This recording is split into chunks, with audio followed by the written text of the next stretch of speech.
Taro! Japan, 1989. A battle rages. A battle of the bands. Waiting patiently in the back for his time to shine is one Taro, a young teenager, a little guy with big dreams about rock music. Dreams which make him and his friend indistinguishable from any of the other kids in this, the latest generation of Japanese youth to live in a dreadful economic turmoil. Wait. That's not Taro and his friend? Oh my god. Sorry, this is Taro and his friend. My bad. Where was I? Oh, right. Taro isn't very special. Except that he has seizures when he listens to music. Seizures that summon small pig demons into his room at night, and then they torture him with visions of the dream world. Wait, you love music and this happens when you listen to it? No. Why do you keep listening to it?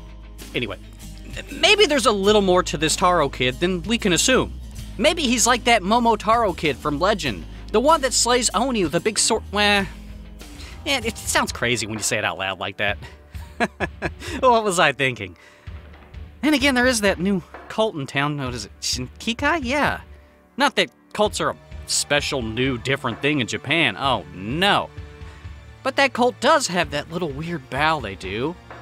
And how do you explain the armies of salarymen who suddenly aren't ignoring emotions and children? Something weird is going on here. We better team up with a TV producer and take his pink car to the local VHS store. Well, it's there that Taro learns he is not just a regular Taro, he is a Momotaro, like that legendary story that I mentioned, the little boy who's born from a peach, Momotaro, who grows up to do big things like make people rich through violence. Also, Shinkikai isn't just a weird religion that brainwashes family members. Well, we find out they've invented something awful. It's you have a weekend, right, where you're not doing anything? Well, guess what? You go somewhere and you gather and you sit down and some guy gets up in front of you and speaks. And then there's children singing songs. And you can't go anywhere. You're not allowed to leave for like 2 to 3 hours. Yeah, dude. They fucking invented Sunday church in Japan. It's awful!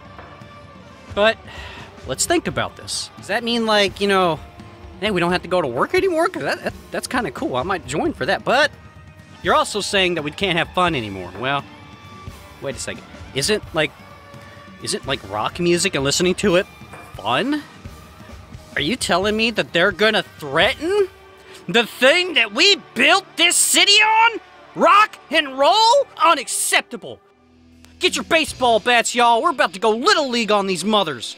And maybe we just won't stop at smashing religion. Oh, no. Maybe we'll just keep swinging coffee tables that you stub your toe on at midnight. Ding! Landlords who charge $600 a year in parking. That's a dinging! Ding! All right, who else wants some ding? There! Oh, my weirdo, what big eyes you have! Just makes it easier for me to swing a ding here in the dark of human existence. Die, you demon! Die! Failure. Ow. Oh. The hell am I doing? Oh yeah, Momo. Well, also known as Taro. In my watching of the Momotaro, Taro, whatever you want to call this movie, I was left wondering, what is the point? Not the point of life. I already know it's to obsessively catalog and review films. I mean, what is the point of this particular film, which is so explosively titled Taro? I was wishing for some sort of connection, a sense of drama and personal conviction from the characters here. A conflict for me, the viewer, to get caught up in. Well, I never got that. The movie is just not really pro or anti-rock music. It's not really anti-cult, or even really anti-evil. It just is. The characters are just going about their day. They don't seem too terribly concerned about what's going on, and things just happen because, well, they do. And you're not going to gain an understanding of anything deep by watching this movie. Taro is simply a contemporary take on the legend of Momotaro. It uses the name, but it doesn't do much with it. Momotaro is one of the most well-known folktales and mythical figures in Japan. Almost everyone in Japan has a pre-knowledge of the beats a Momotaro story will hit, of the demons that Taro's sword must and will likely hit. That said, the movie barely takes anything from Momotaro's core legend, nor does it blow the doors off of convention with a smashing updated Momotaro meets the modern world story. There was a huge opportunity here to redeem the image of Momotaro. which back in Japan's imperial days was basically baby's first story in the educational programming that was used to justify Japanese invasions of foreign lands. They said that Momotaro was leading the invasion to go fight the Oni in other lands to take their gold and bring it back to where it rightfully belongs, in Japan. Nice guy. So it would have been a perfect way to redeem Momotaro's image by having him fuck up some Japanese cults. Cults which were actively murdering people when this film was made. But no socially aware Momotaro shows up to save the day in this movie. It does at least have a Nazi getting stabbed though. So it might not be burning bras, but Momotaro is suitably weird because of moments like that.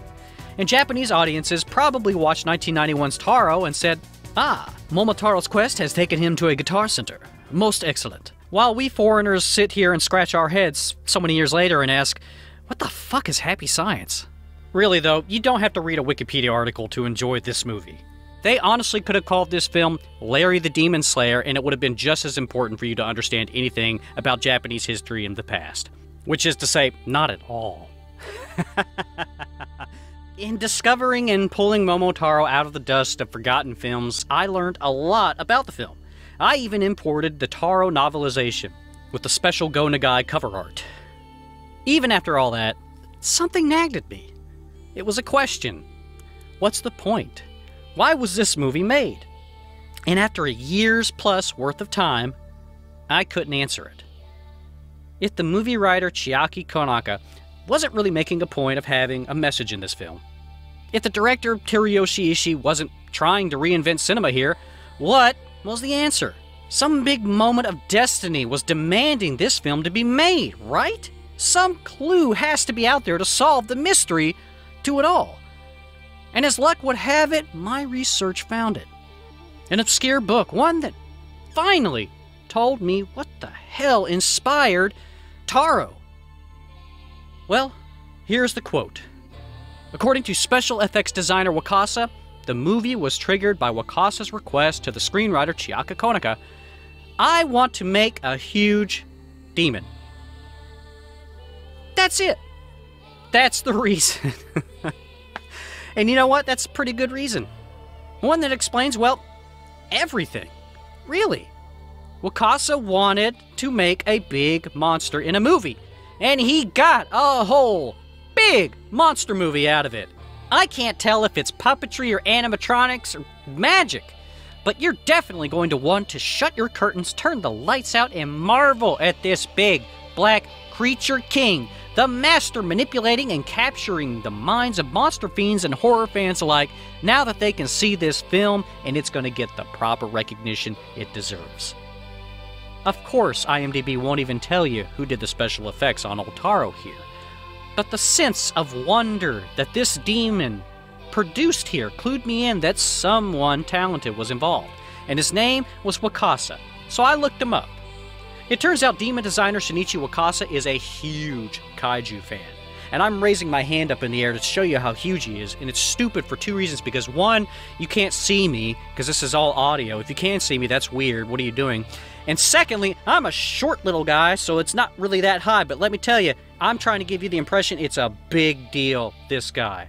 He has worked on modeling monsters in most every Godzilla film, since Godzilla vs. Mechagodzilla 2.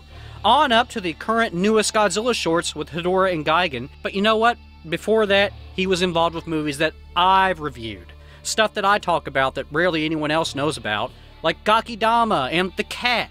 This guy has been in the background of so many movies that I really like, and it's so cool. He's a legend, in my opinion, and his horny son here really is the centerpiece, or the peach, to the film Taro. One of the biggest figurative and literal reasons to plop down in front of your favorite high-seas pirating device and enjoy Momotaro in Trouble, also known as Taro Tokyo Demon War, or whatever you want to call this big old demon fight. They should have just called it that. I don't understand why they didn't. Whatever. Taro's story goes nowhere. It really doesn't even have anything to do with what it's named after, Momotaro. But it has a great power of special effects. And that is why this movie exists.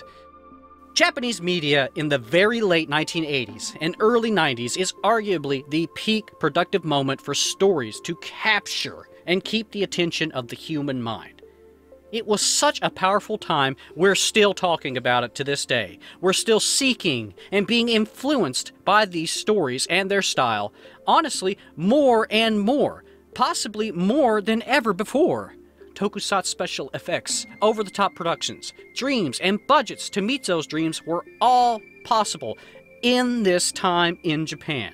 While most of the magic of this time was kept to television and anime productions, a relatively few great sci-fi, horror, special effects movies, not starring Godzilla, were being made. And even if he did just stumble into the scene almost by accident, Taro belongs to this small, intimate little group of really great special effects movies. It is a joy seeing Taro give a glimpse into Japan's very best years of media and music, but it gets even better with a few scenes that are set in a video rental store, which I mentioned in the intro. These are the most fascinating moments of this movie, and that's saying a lot given that there's a giant monster with effects that I really can't explain. But anyway, these moments give viewers a unique VHS eyeful of what Japanese fans thought of Italian and American horror cinema at the time in the late 80s and early 90s. The people who made this movie took time to give tribute to horror and sci-fi and fantasy outside of Japanese borders. Were they wondering if one day somewhere people would see this movie in the places where the horror and sci-fi and fantasy that they were paying tribute to came from? And what would they think about Momotaro? Would they even see it? Could that be possible for a movie that was never released outside of Japan, that was on VHS for a very short time, and is now mostly forgotten? Well, I have an answer for them. I and my team have released an upscaled English subtitled copy of Taro for everyone to see, and you can find links to it in the comments. Please enjoy it while you can, because like most fun things in our world, they disappear really fast the more fun they are. And if you were wondering, I have to give Momotaro 5. What else? Big demons out of 5. So what if Taro really doesn't have a story? I will never, ever argue with a movie about a 9-foot-tall demon getting el-kabonged with a baseball bat. What else can you say but...